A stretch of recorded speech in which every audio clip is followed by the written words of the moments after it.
Just by changing this in your settings, you can have better piece control just like the best controller players right now. Here's how. So I know double movement on keyboard and mouse just got removed, but I have a trick that doesn't let you move like the best controller players, but does let you piece control like them. In order to understand how it works, we first need to look in depth at the benefits of having edit on release on or off. A lot of pros will recommend using edit on release, but still play without it because they say they're used to it or it just feels better. But what does that mean? Are there actual tangible benefits to not using edit on release, or is it really just a comfort thing? Let's compare. There are the three most popular settings on keyboard and mouse right now: double edit binds, single edit binds without edit on release, and single edit binds with edit on release. And then there's a lesser known, better fourth option that will make more sense after we look at the first three. The first thing to look at is pure editing speed.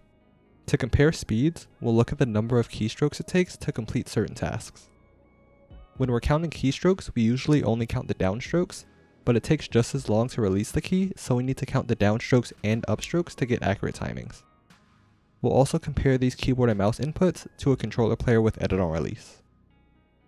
Looking at single edits, without edit on release, it takes 4 keystrokes with single binds, but only 3 with double. With edit on release, it takes 3 keys on both keyboard and mouse and controller. For double edits without edit on release, it takes 10 keys for single binds and 9 for double. Edit on release on keyboard and mouse and controller both only take 7. With triple edits, edit on release off takes 16 for single binds and 15 for double. With edit on release on, they only take 11. If we were to continue this, we'd see it forms a pattern. For each extra build you edit through, it will take 6 keys without edit on release and 4 with edit on release.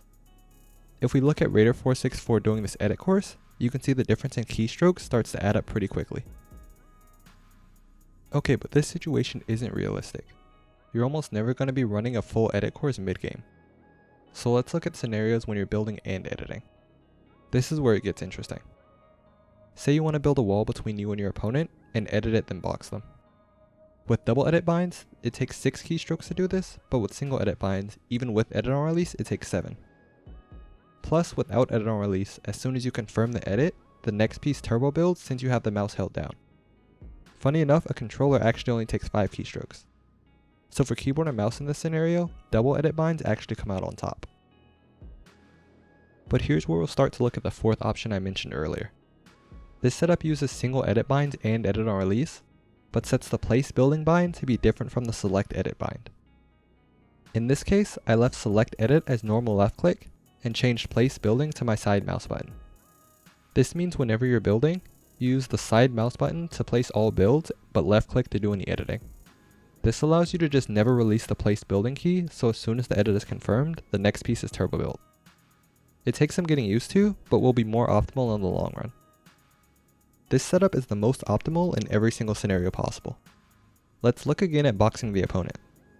Because the entire time you never have to release the place build command, it not only takes less keystrokes, but it instantly places the next build when an edit completes. And the difference only gets larger the more you build. Let's say you're chasing down an enemy while editing through stairs and walls. There starts to be a massive difference in the number of keystrokes it takes over time. This is because this setup only takes 6 keys for each extra build, whereas all the others take 8. So you end up only doing 75% of the keystrokes other setups use. This also happens to be the same number of presses controller needs. There's no wonder the most talked about controller players are praised for their piece control. I mean, just look at Reed. Regardless of what you think about him, all anyone can talk about is how insane his piece control is. Oh, I'm just gonna have to say piece control again. Your piece control is insane. This setup really does give you the best of both. While we may have just lost double movement, we can still get better piece control. Thanks for watching. I've been making multiple different creative maps, like one for building through walls, sniper practice, a shotgun aim trainer, but it turns out I can't publish them until I get 1,000 subscribers.